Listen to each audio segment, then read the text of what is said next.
Keller Library. I'm outside today in my best clothes because I'm going to show you how to make concrete garden orbs. These are a great accent piece for your flower bed or your back patio, really any outdoor space. It is a very messy project, but it's going to be a lot of fun. So let's talk about what you need. We've provided you a lot of the supplies, but there are some things you're going to need to get for yourself. First, a couple buckets. I'm actually using 3. You could probably get away with 2 if you wanted to. Plastic shopping bag, something to stir the cement with. This is just like a paint stirring stick. Some personal protective equipment, safety goggles, a face mask, disposable gloves. Luckily, we're all experts on facial coverings right now. And then, of course, water and your grungiest clothes. So again, I would tackle this project outside and be prepared for it to get a little bit messy and to just discard whatever you're wearing that day. So to get started, the first thing you're going to want to do is take one of your buckets and you're going to stretch the shopping bag over the top. This is going to be your work surface, so it's going to keep your concrete from sticking to the bucket as you work. Next, go ahead and blow up your balloon or whatever you're using as your form. The balloons we've provided are huge, as you can see, so give yourself a lot of time to blow this up and just take care of yourself because that's a lot of air. Next, you're going to take your fabric and you're going to get it wet. This part of this project isn't really necessary, but it will save you some time and a little bit of reconfiguring later on. So I've put it in a bucket here and just doused it just to get it completely wet, and we're going to wring it out just a little bit. Then take all your Portland cement and put it in your third bucket. Now when you're working with Portland cement, it's important to always use protection. It's really not good for you to breathe this stuff in or get it in your eyes. So make sure you wear your mask and your goggles and your gloves when you're doing this project. Now to mix up the cement, it's not going to be an exact science. The best thing I can tell you is we're looking for something a little thinner than pudding. So I've seen some people will give you a ratio of 2 parts cement to 1 part water, and you can start with that as kind of a guideline, but really you're just going to be eyeballing it. So I'm going to take my water hose and I'm just going to squirt a little bit of water into my bucket that has the Portland cement. And again, make sure you wear your mask for this part.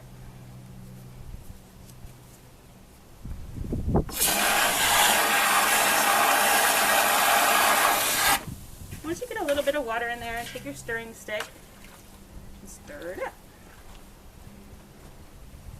And then just continue this process until you're happy with the consistency.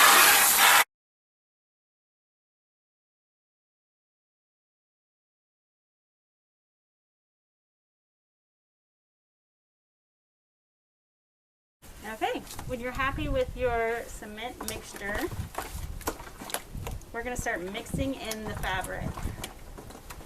Now, if you've ever worked with cement or concrete before, you'll know that Portland cement is not good enough substance on its own. That's why we're adding fabric. So in our case, for this project, the fabric is serving as the sand and the gravel that you would normally mix into the cement to make concrete. So just squeeze out a lot of the excess moisture in your fabric here. You want it to be soaked through, but you don't want it to add a whole lot of extra moisture into your cement. Now the reason we're soaking this beforehand is because if we just put it in dry, it's going to soak up all of the water from your cement and make it a little tricky to deal with. So this way, your cement mixture is kind of maintaining its consistency. So what you're going to do is just work your fabric into the cement. And the idea is you want the fabric to absorb as much of the cement as possible.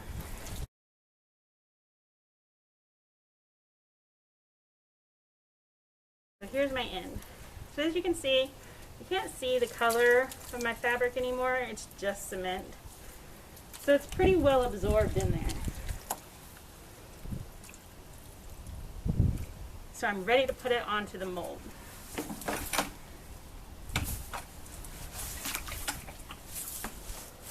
So we're going to take the bucket that has the plastic bag on it, take your balloon, set it on there. Now we're going to get real messy. Take the end, and we're just going to start wrapping it around.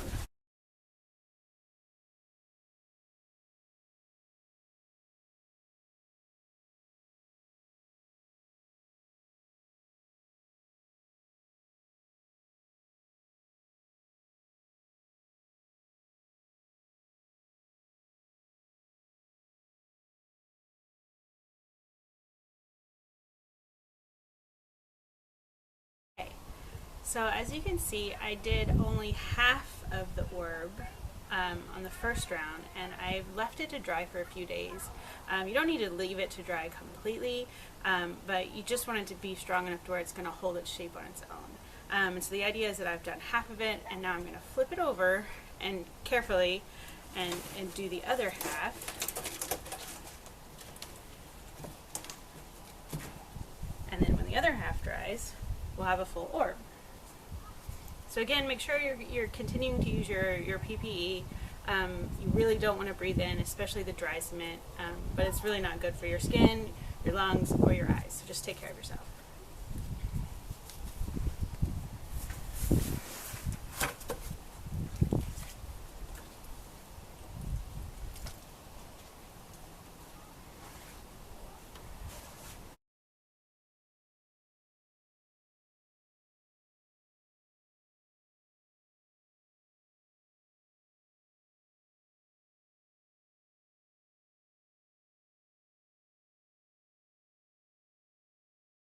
Okay, so once you have all of your strands wrapped around your form, that's really all you can do right now. We just need to let it dry. Just pay attention as you're wrapping it around. Make sure that you're joining your two halves. If you did like I did and did it in two halves, you're going to want to make sure that the new half and the bottom half are connected strongly. So wrap your new strands around your old strands.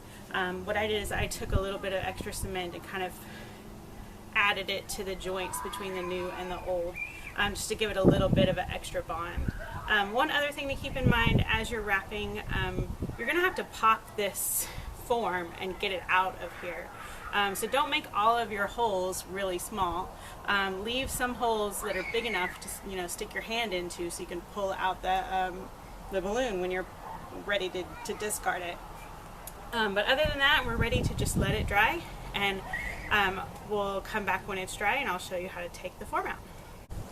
Alright, so we've dried our orb completely now. So all that's left to do is to pop the form and to see what happens. So take something sharp, be careful with this sharp obviously. Oh, I do want to mention, you may be thinking at this point that it's okay to forego all your PPE at this point because everything's all dry, but you'll notice you got a fine film of the cement on your balloon, which is going to flake off into a powder, which is not good for you. So for this stage, definitely keep your gloves, your glasses, and your mask on, and then again, be careful with whatever sharp object you're using.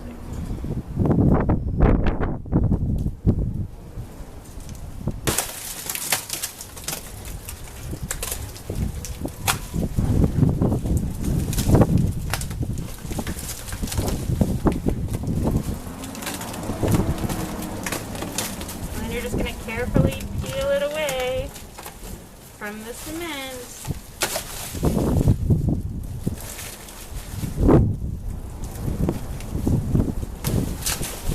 But you can start to see already how strong your form is.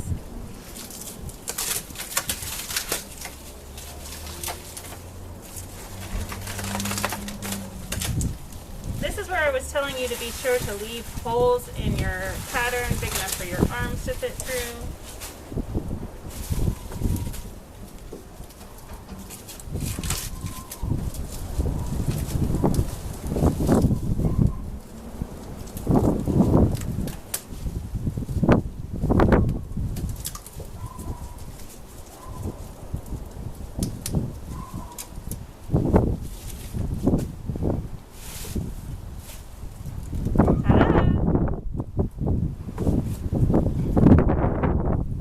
Next I'm just going to clean it up a little bit. This part's not really necessary.